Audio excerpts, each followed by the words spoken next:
What's good, everyone, and welcome back to Citywide Blackout, your home for music, movies, and more. I'm your host, Max Bowen. For this episode, I once again welcome back Matt Jatkola of the Boston-based band JATK, and they got some big news to share. Debut album, Shut Up and Be the Light, is set to drop April 15th on CD, digital, and vinyl format. This one has a very personal story behind it. In March 2020, when everyone was avoiding hospitals due to the oncoming pandemic, JATK was heading directly into one. The songwriter had been diagnosed with Hodgkin's lymphoma, and the subsequent cancer journey, treatment, and recovery, and everything that happened in the last 2 years has really shaped the album. In this interview, Matt talks about his mindset 2 years ago, and why making a new album was such an important goal. He worked with 20 different artists, and we talk about who these people are, and how this massive collaboration happened.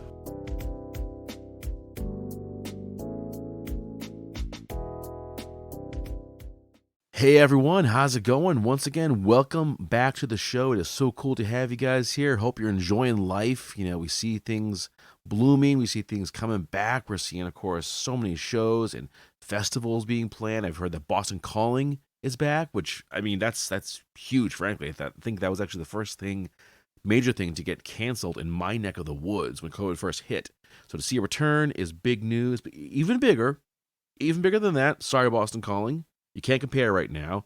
I am joined by Matt Jatkola of JATK for his soon-to-be-released album, Shut Up and Be the Light. It's coming out on April 15th in digital, CD, and vinyl format. If you didn't hear that, don't worry. We'll repeat it probably another like 20 or 30 times.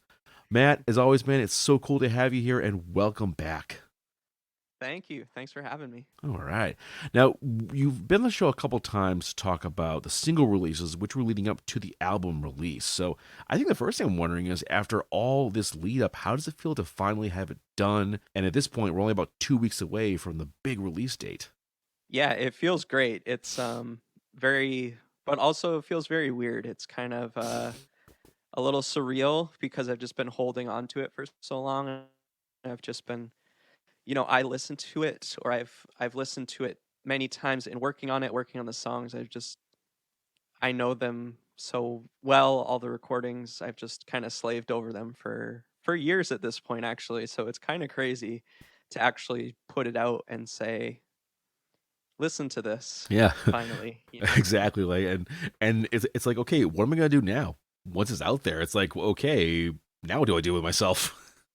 Yeah, I usually don't have a problem with that part, but I keep pretty busy. But yeah, it is gonna be weird. It's gonna be a shift because so much of the energy I've had has gone into this album project, and I've just been working on it for basically 2 years. I say 2 years, but some of the songs have been around longer than that, and I count a lot of that time too. So it's a long time. It's been a long time since I've actually released a proper album in general with any project. I mean, this is the first JATK album.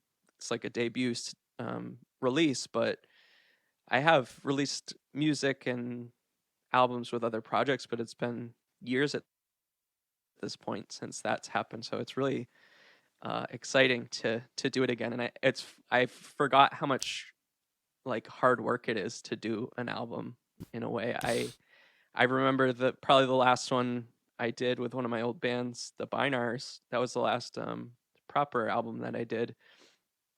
At the end of it, I was like, oh man, that was a lot of work. I don't think I want to do that for a while. And then then fast lo and forward. behold, yeah, I'm back doing it, and having the same feeling right now. But actually, it's not the same feeling. I'm actually really excited about it. Because this album's really personal and special, and something I've put a ton of work into. Not that I didn't before, but it's just it's a different time in my life and creative world and everything. So Exactly. You know, when I read in the press release that this was your debut album, I thought, wait, no, it's not. I mean, we've had him on the show like 6 or like 7 times talk about music, and then I thought, okay, yeah, it's a debut album with this project, but you've been working on like so many others. Does release day get at all, I guess, like old hat for you, given that you've done releases for like different projects in the past?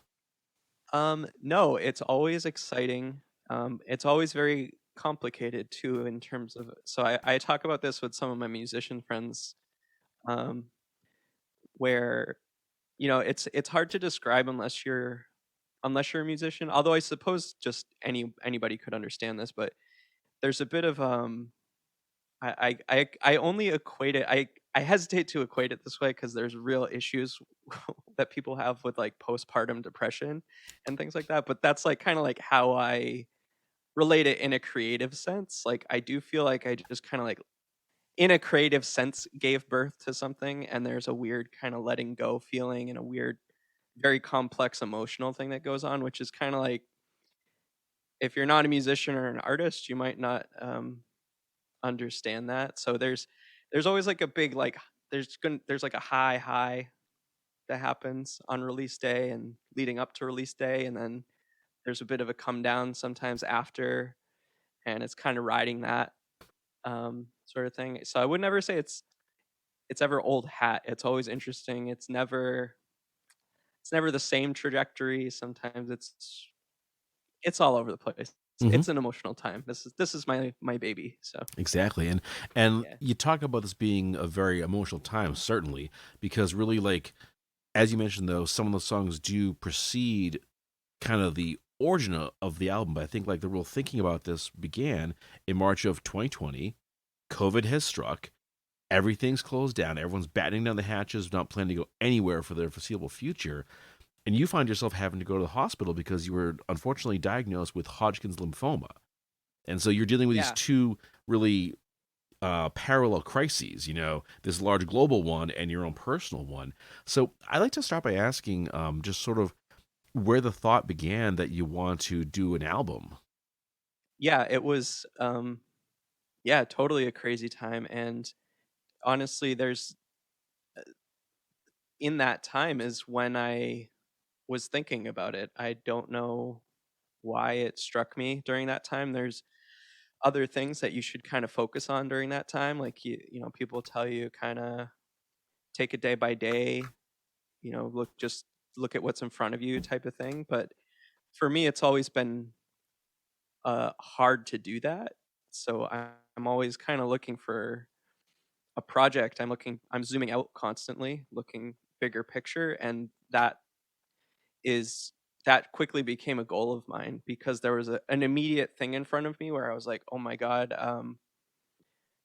how long is this gonna, you don't know you know, the worst case scenario is like, do you make it out of those situations? Whether it's like my health situation or like even the COVID thing, it's like we all had those similar feelings of like, uh, who knows what could happen here, and then to take that, I realized that I really wanted to do more music, and that was just all I wanted in that time. I was like, kind of not, like I said, not thinking about the day to day as much as I probably should have. I was really kind of thinking, I just want to get well enough so I can continue work on music because I was just feeling like there was so much I wanted to say or that I haven't said yet, and I wanted to finally do it. I've been kind of, um, I guess, holding back a lot of stuff for years, just creatively and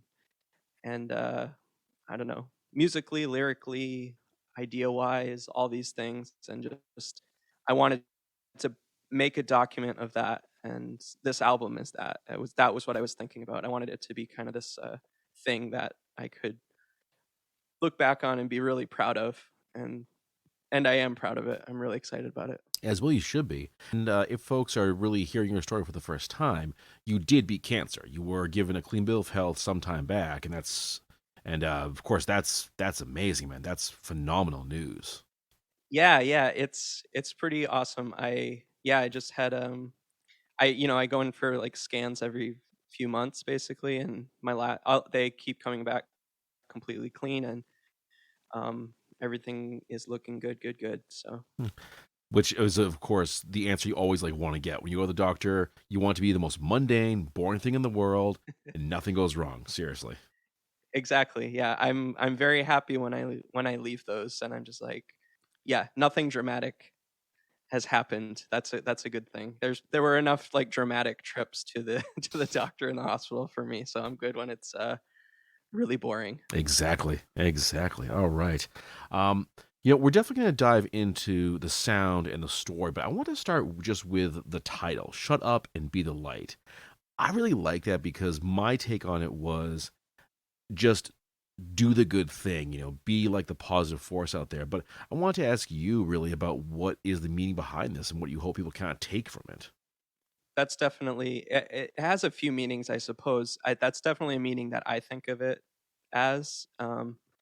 And to just expand on it, there's also an element of there's a lot of noise out there. There's a lot of people kind of talking all the time, and they don't always do stuff.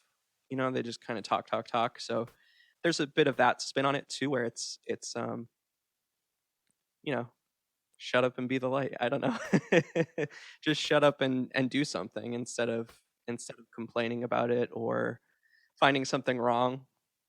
Find something right instead and focus on that. Agreed. Yeah, agreed. I would say, you know, like there's some people that I know that all they do is complain. And I gotta say, there's nothing for me more toxic than someone who just is always negative. Find something I know. positive, it's possible, but that, yeah, that's just my little like Yeah, ragey rant for I the have day. no, I have a very similar thing. It's funny you bring it up because I have this thing that I do that I actually try not to do. Because once I figured it out in life, it really kind of bummed me out. But it's this thing I've picked up on when you talk to people, and every so often I'll start thinking in the midst of a conversation, I'm like, how much of this is complaining, just people complaining right now? And you're amazed. You look back on your conversations throughout just like a regular day at how many people were just complaining the whole time, yourself included. And we're just constantly complaining about whatever. Big stuff, little stuff, doesn't matter. It's just all complaining. And it's kind of even me talking about this right now is complaining about complaining. So it's really um, a hard thing to like snap out of. Yeah. And maybe I shouldn't have brought it up at the beginning of a podcast where where we're listening to our voices very intently. But But it's very true. It is very true. yeah. There's that just like circle of complaining, and like I said, here are complaining about complaining. So how about we both shut up and be positive? So let's talk some more positive stuff here. Let's talk about the music because this collection, it's 12 tracks, half of which had been released prior to this conversation over the course of several months.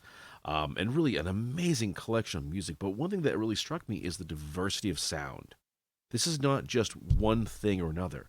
You have some rock sounds, you have some like electro pop, you have some like mellow folk tunes. Was that the plan when you decided, okay, I'm going to do an album, or did it sort of come about as you were making the music? Yeah, a little bit of both. So a lot of the stuff that I work on is just whatever I want to work on. If a song comes to me and it just comes to me, and it's not always I don't always think of things in those terms like, oh, I want to make a rock song, or I want to make a pop song or a synth pop, or acoustic pop or an R&B song. I don't really think of things in that way. I just kind of let them come, and that's just the sort of like library of songs that I had or that I was writing, and I just kind of would follow them to whatever they became. And I do that a lot when I'm writing, when I'm producing stuff, recording. I let the song shape itself a lot more than trying to shape it into something. And I just had stuff that was all over the place. So I knew early on that the album would be that, but I wasn't sure that it would be that. And then once I finally got into it deeper and deeper, I started having these little pockets. I'd have like 3 or 4 songs that were all of these similar kind of genre vibe sounds. And I was like, well, I could just put out a bunch of EPs maybe. Like I could do the rock EP, and I could do the R&B EP, or I could do a synth pop EP or something. And I realized I didn't really want to do that. It wasn't for me that being the debut album. I kind of wanted to lay a blueprint for myself for future iterations of Jack where I could do stuff like that. So it was important to me now to go for it, and just the blueprint is being eclectic rather than, you get in the habit of judging a lot of books by their cover sometimes, or you judge it by the first version of it that you know. So if a band puts out a rock song, you always think of them as a rock band if it's their first song you heard, and then you're surprised when they do something else. But it's like, well, why should you be surprised? They're musicians. They're kind of doing whatever they want to do, or so that was my dilemma with it, and it turned out to not be a dilemma because I just embraced it for the album. And yeah, I'm glad that came through. Yeah. Definitely. Did it surprise you how diverse it wound up being? Yeah, it did. Yeah, the first few recordings I put out for Jack were pretty rock forward songs, and I just come from I don't know. I've been doing lots of things for lots of years, so it's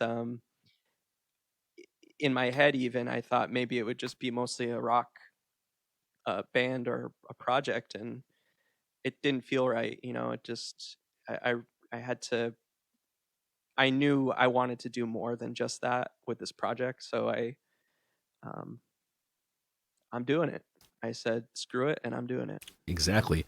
But you didn't do it alone. You actually worked with 20 other artists, which is a huge number. I mean, like some people say, oh, I work with, 3 or 4. You work with 20. How did that all come about, and who were some of the names that you got the chance to work with on the album? It was really awesome to work with that many people in this way. And the way we were able to do it was partially out of necessity, because all of this was recorded in the past 2 years. So majority in the thick of COVID. Uh, I couldn't, even when my recovery was done with all my treatments and everything, I still couldn't really get into the same room, as we all couldn't, you know, to do things. So we were working remotely, and that uh, worked out really well because it allowed me to work on so many things at once, rather than it being a hindrance of kind of, anytime I've done stuff in the studio, it's a little more like you have to do stuff.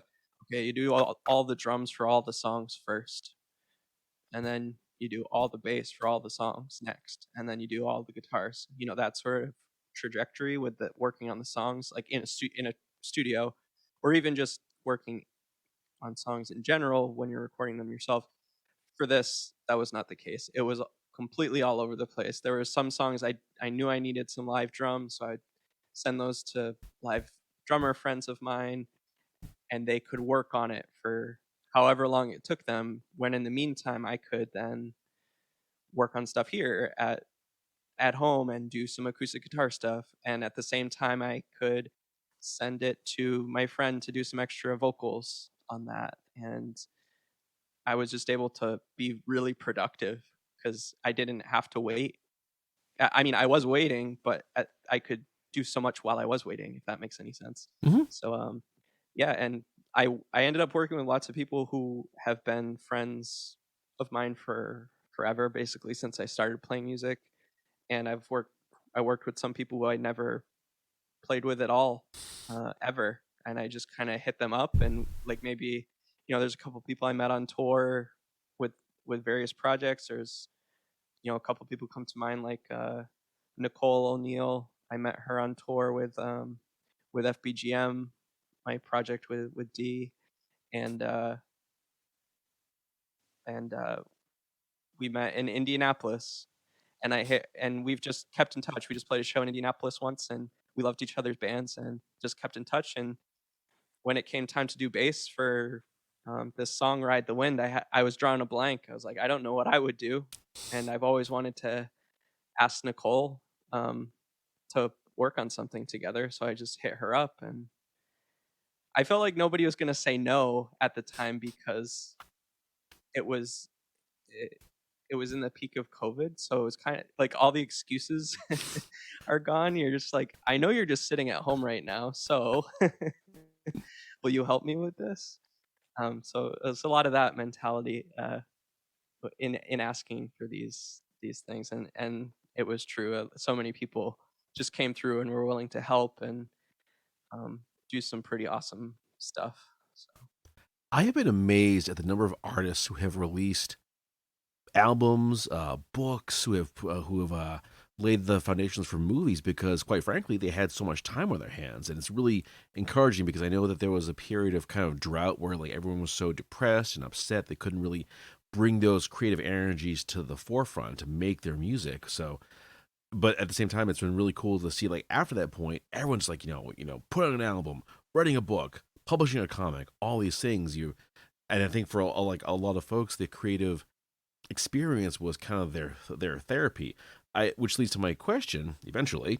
Um, was that the case with you? Did this really help you to kind of cope with your own personal crisis, but also the global crisis? yes, it definitely did. I mean, that's the thread that holds the whole thing together. Basically, it's that processing it all. Not all the songs are about they're not all about specifically my cancer journey or the other things, pandemic, like all the like kind of like racial inequality that just happened at the same time, like that was really bubbling up to the forefront, and then there's so much that just is constantly bubbling, and yeah, it did kind of shape all of this. It's it that's But it's also not any one thing, if that makes sense. It's all of it together. Uh, it's a bit I guess hard to describe. But I get you. So it's kind of almost like a summation of everything like you went through, but also everything that you kind of witnessed too, right? yeah, yeah. So, and to go back to the that question about some of these external factors and how they inform things. That there's a song, the first like full song on the album is called "Easy to Kill," and it kicks off uh, with just like news reports in the background from like the Breonna Taylor shootings, and that was something I chose to put into these songs because I was sitting there going through my own thing, and everybody's going through their own thing with COVID or with life, and I certainly had my version of that, and still in the background it's just like this crazy stuff still going on, and so that's uh I don't know, it just feels like it never ends, but that's something that again, to go back to the title and the idea around the album, shouldn't stop you from doing what you do and doing what you can do to change those things, even if it's in indirect ways. And you know there's there are just so many ways to shut up and be the light. Yeah. What's your favorite way to shut up and be the light? Yeah. Oh, that's a good question. I like that question. um my favorite way to shut up and be the light, I think I like to, if somebody is really negative to me directly or even indirectly, I like to kind of I like to not react.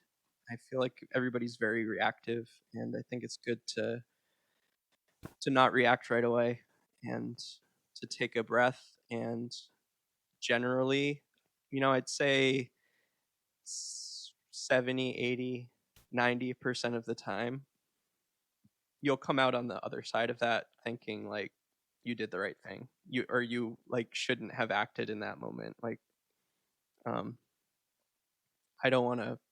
I don't know. I guess we're recording this and all the Will Smith stuff just happens. This is coming.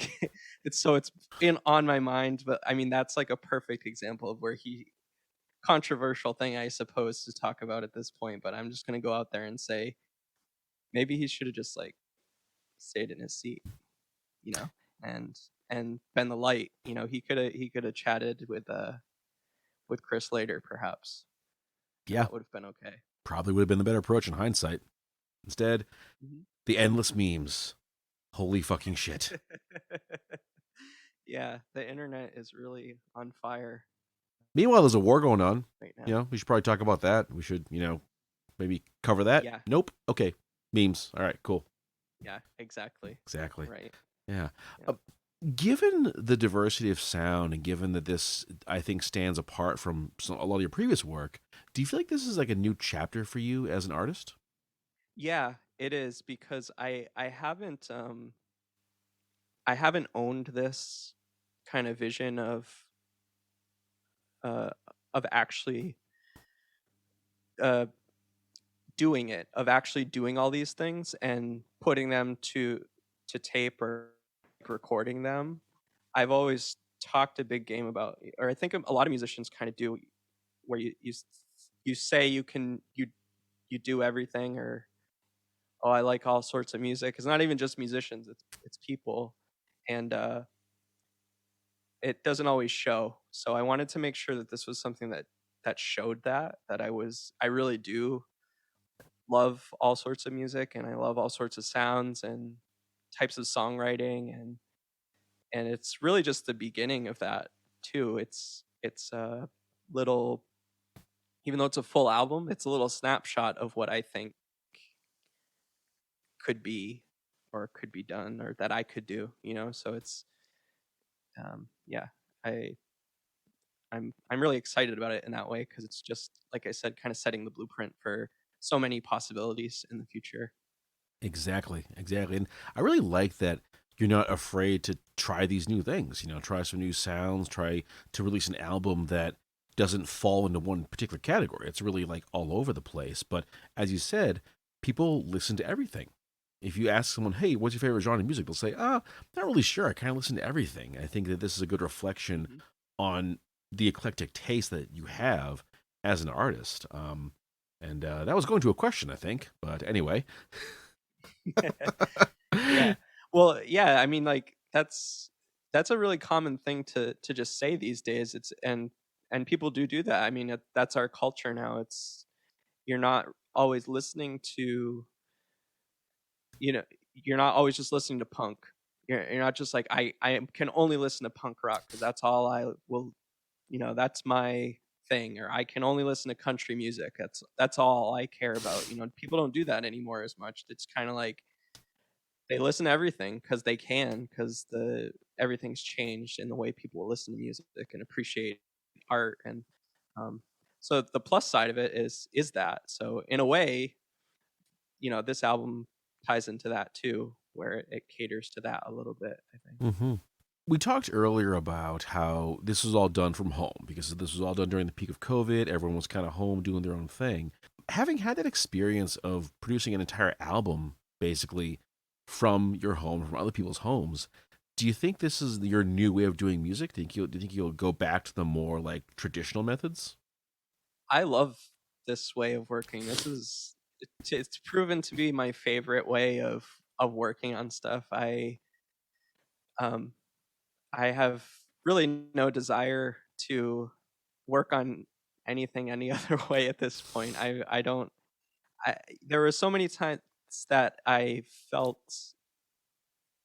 like this is how I should be working rather than this is how I shouldn't be working. I never felt those hurdles. I actually have felt them more in previous projects working on things in traditional ways where you kind of have to work within like a certain amount of time or with the same people or with an idea that you're holding yourself to, or like an ideal or whatever, and I let all that stuff go, and I could just do truly however I wanted to do it. I could do it as long as it wasn't traditional. Like I couldn't go into a studio. There's only one song on the album that was actually recorded partially in a studio. It's the sixth song on the album called "Making Love Till We're Breaking Up," and that was we did string parts and horns, and it was I mean that's a whole other topic of something that I just didn't think I would be able to do in general, and we pulled it off in the studio. But that was the tail end. That was the last song recorded for the album, and it was right around the time where we were starting to like kind of loosen up restrictions, so we could go into the studio and be masked and safe that way, if that felt okay. But the whole rest of the time we didn't do that. It was all completely remote. I imagine how to make my own home studio has to be one of the most Googled things out there during COVID, because a lot of Yeah, folks did the same thing. They pivoted and say, "Well, I can't go to a studio. That's not going to happen anytime soon. I'll just build my own." And so many folks did that. I think it's really encouraging to see that like entrepreneurial spirit saying, "Well, if I can't go to a studio, I'll just bring the studio here." So you're ordering stuff and building things, and it's such a cool, I think, a cool sea change that, as you mentioned, a lot of folks don't want to go back to the old way of doing things. They say, "You know what? This works for me. I can work at when music at like 3 in the morning. If I have an idea, I can go. I can lay the track. I can record it. I can do the new lyrics." It just offers a lot of opportunity, I think, for folks out there. it does for sure.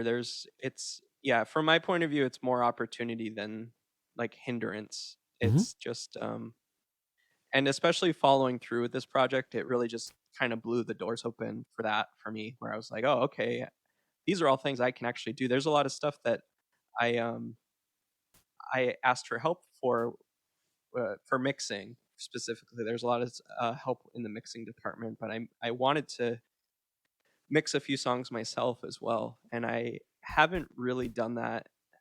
Um, I mean, I have, but I felt like this in a lot of ways is the first time I really took it seriously. There's a few songs in the album that I mixed that I was like, oh, I didn't think I was gonna be able to do that. I thought I was gonna have to ask for help with that, and I didn't. Like they sound good, you know, and I'm excited about that. And then it feels like with every project, I become slightly more reliant on just myself instead of other people, so that's a good feeling.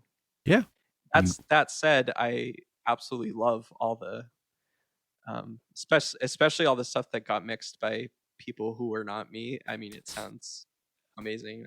There's a shout out to uh, those folks. It was Benny Grotto mixed a few songs from Matt Oak over in Alston, and Adam Taylor mixed a few songs out of a studio called Bang a Song in Gloucester, and then Annie Hoffman mixed a song um, in up in Maine, and um, I think for me, I'm listing these people. I feel like I should make sure I don't forget anyone. I think that was everyone, and then myself. I recorded a bunch of stuff too. So hmm.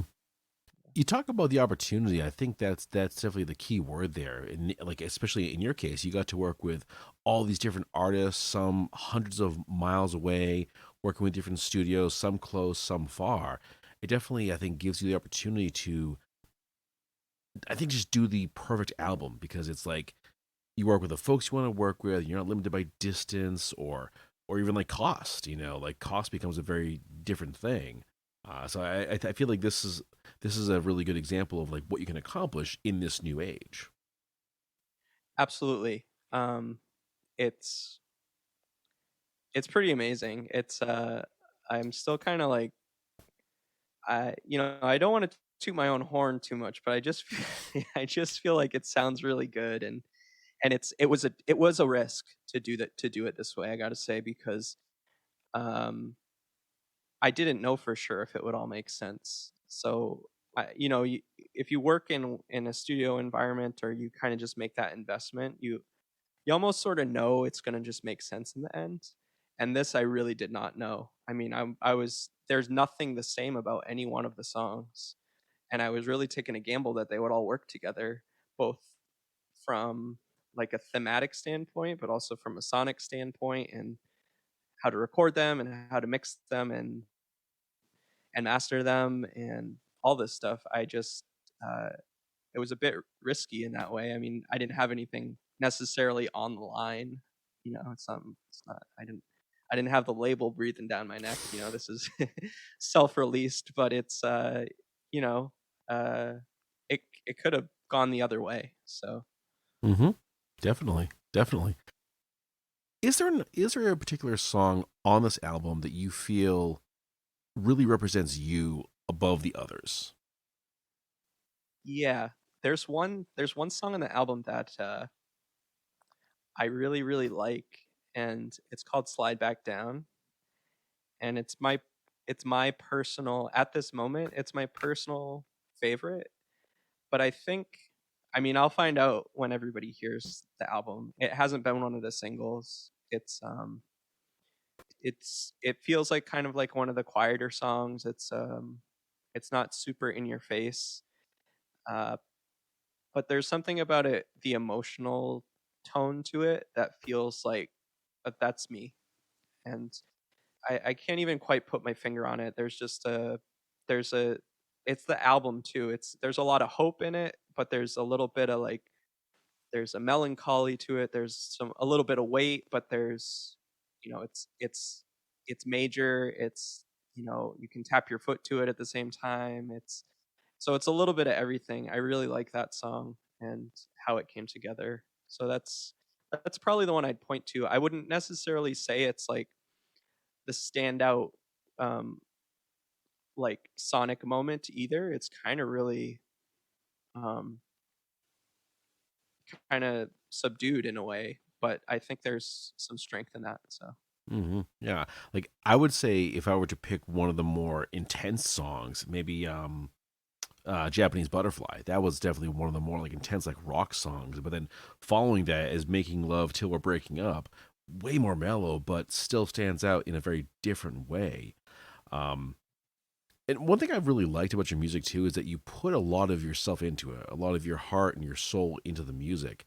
But has that always been the case? Because I think when it comes to your music, I mostly know this, of course, and also FBGM. mhm. Yeah, I've definitely always put everything into the music no matter what the project is. And I think actually FBGM, that project really shaped a lot of how I've approached Jack, and that's very songwriting centric. That collaboration that we have together as FBGM, and it's very much about getting to the heart of things. And I never really had a partner in that department as much as I do with D and through FBGM. Um, and there's a special thanks to D in the liner notes for Shut Up and Be the Light, because they're just such a they've been such a great partner for me in exploring that, because a lot of what we've did and what we've done with FBGM is to explore songs and really get to the deeper meaning of them. And any other project I've done, I've always thought of that myself. I'm on that wavelength, but maybe not all my bandmates were. Maybe some of them are more interested in um, different elements of the music, which is where the strength of that comes from. But I got to say, it was very kind of enlightening and game changing to finally have a partner in those things and to see that. And yeah, a lot of these songs are came out of those have come out of like those writing sessions and rehearsals with FBGM and even stuff before that. And it's yeah, it's coming from all sorts of sources. And uh yeah, so Hmm. Given that this is your debut album, do you feel like this is your "I've arrived" moment, even though you have such a diverse and rich musical background? A little bit, I do. Yeah, it's like I said before, I don't know if I said it in these words, I guess, but it's the sort of project I've always wanted to do.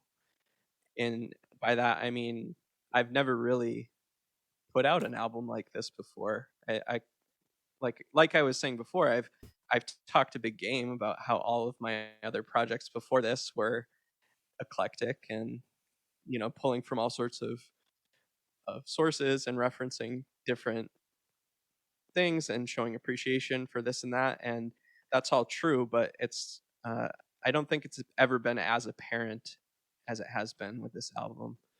So I'm very uh, proud to have finally like gone there and done that with this project. It does feel like a bit of like a rebirth, or uh, like yeah, just a fresh start in a lot of ways, for so many reasons. Mm-hmm.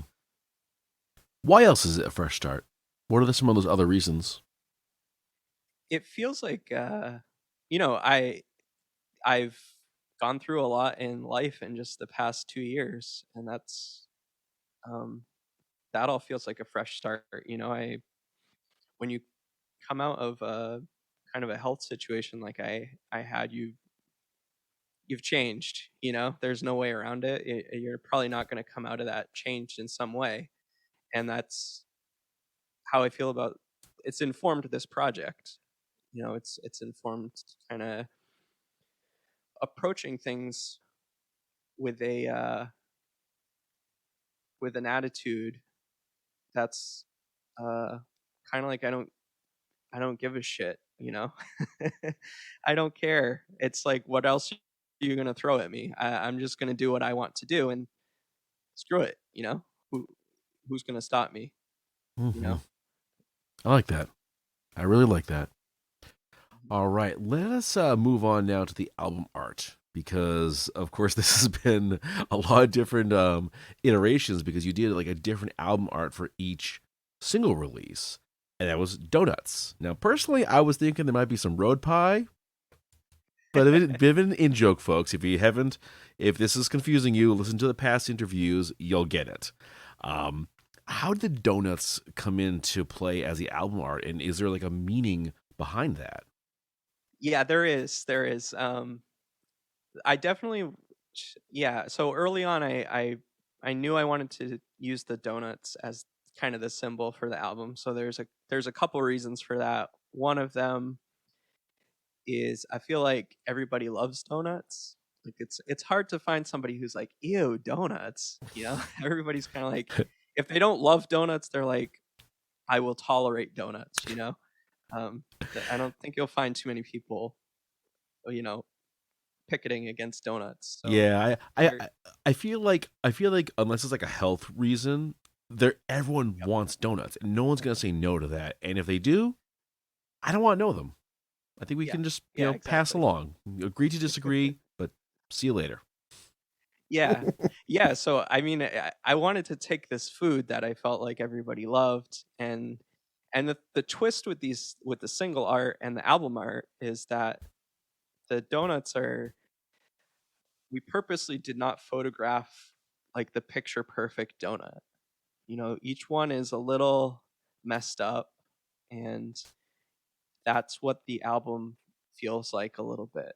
And that's a very kind of, I wanted it to be a fun visual, but I also wanted it to be something with some deeper meaning you could dig into. And I know it sounds really silly to talk, to talk that way about donuts, but uh, I mean, what else? It's all silly when you really get down to it. So, um, but there was a meaning attached to them for me, and I thought that it could elicit something for other people. Just seeing these donuts that are a little damaged, a little messed up, a little um, they've seen some things, and uh, that's what I wanted to put forward. These donuts have seen some things. That needs to be a book title at some point, I think, because Yes. Absolutely. That'll be my next project. There you go. Yeah, There you go. yeah, That must have been a fun photo shoot, though. Just to take the donuts and just kind of like mash them up, stomp them a little bit, tear them to pieces. yeah, yeah. I have, it's probably the only thing I wish I was there for in terms of these collaborations. So the photographer who did them is my friend Nikki, and she did an amazing job um, on all of this, and like above and beyond even what we had talked about early on, because I had pitched her this donut idea, and she very kindly was like down and kind of willing to discuss the philosophy of donuts and that sort of thing, and let it inform everything. And she said she had a lot of fun doing it. I was not there for it. It was again peak COVID. But it's I think it shows how much destructive fun was had, especially in the album, the like the album itself, the full. People who have not seen the album art yet should go look and see what we're talking about. But the full album itself, um, is fun. It's a lot of donut destruction. It's great. If Donut Destruction is not a band name, someone get on that. Make it happen. That'll be the project after the book. There we go. We'll start the band together, you and I.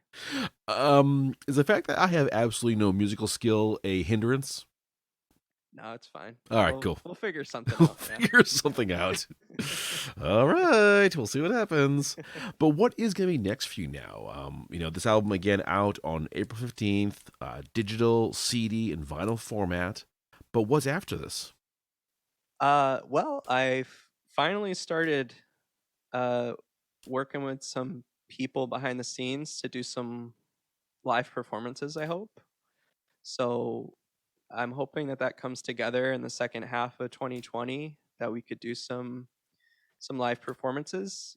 Still in the early stages of everything, but been playing with some people who have played on the album, and um, some people who have not. So it's really kind of a fun mix of, but they're all people that I am thrilled to be playing with. So I'm hoping it all sticks and comes together, and we're able to do some of those live shows. So that's next. I really started this project as a recording project, and never had any real aspirations to do performances until I finished like the first few recordings for this project, and then I said, "Oh, I think I do want to do that." And then through working on this album, I said, "Oh, yes, I definitely want to do that." I think a lot of these songs are going to be really fun to put together for live performances. I was wondering about that because, as you mentioned, some of the folks were from pretty kind of far away. So it's like, how do you do this as a live show? Do you get someone else? Do you just not do that song? Yeah, we're working that out. I guess it'll. I'll let you know next time I'm on, I guess. There we go. But There we go. yeah, but yeah, we are gonna just do have fun with arranging stuff. For it's different doing stuff in the studio and then doing it live. So arranging it differently and having a lot of fun with it. That's my main goal. I just want to. I don't have you know I don't have quite as many world domination goals as I once have. I just kind of have these. I want to have fun goals at this point. World domination is a lot of work. It's a It is, yeah, yeah. lot of work. I think that's kind of like the other side of all these nefarious Machiavellian schemes to conquer the world. It's like you got to keep that shit running afterwards. You can't just let it all fall apart. You got to keep things going. So that's just a lot of paperwork. It's a lot of admin stuff. That's boring. Yeah, nobody wants that. Yeah. No. You want to have Just fun. have some fun. Have Yeah, some donuts. absolutely. Well, Matt, as always, sir, a tremendous pleasure talking to you. I am loving, loving, loving the album, which, once again, folks, if I haven't mentioned it enough, April 15th is the day it drops on all streaming platforms, in CD format, and on vinyl. for all you classic Yes. lovers out there. Certainly get your copy, stream this as much as you can because the engagement helps in so many ways. Favorite it, follow Jack on whatever your streaming service of choice is. Follow the socials, which are At Jack the Band. JATK. Important to mention that.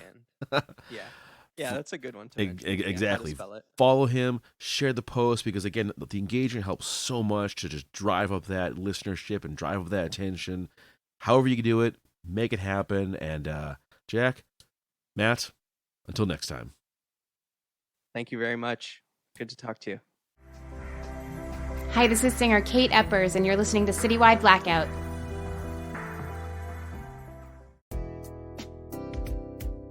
Okay, everyone, that brings this episode to a close. Big thanks to Matt for joining me, and one more time, the new album drops on April 15th in CD, digital, and vinyl format. However you consume music, this is one to check out. You can follow the show on Facebook under Citywide Blackout, and Twitter and Instagram under Citywide Max. Get at me at citywidemax@yahoo.com, and check the show out wherever you find podcasts, as well as every Saturday at 10 p.m. on Boston Free Radio. To close things out, enjoy Conscious Wonder, one of the tracks off the new album. I genuinely enjoy the diversity of sounds, and I hope you do too. As always, keep those ears open.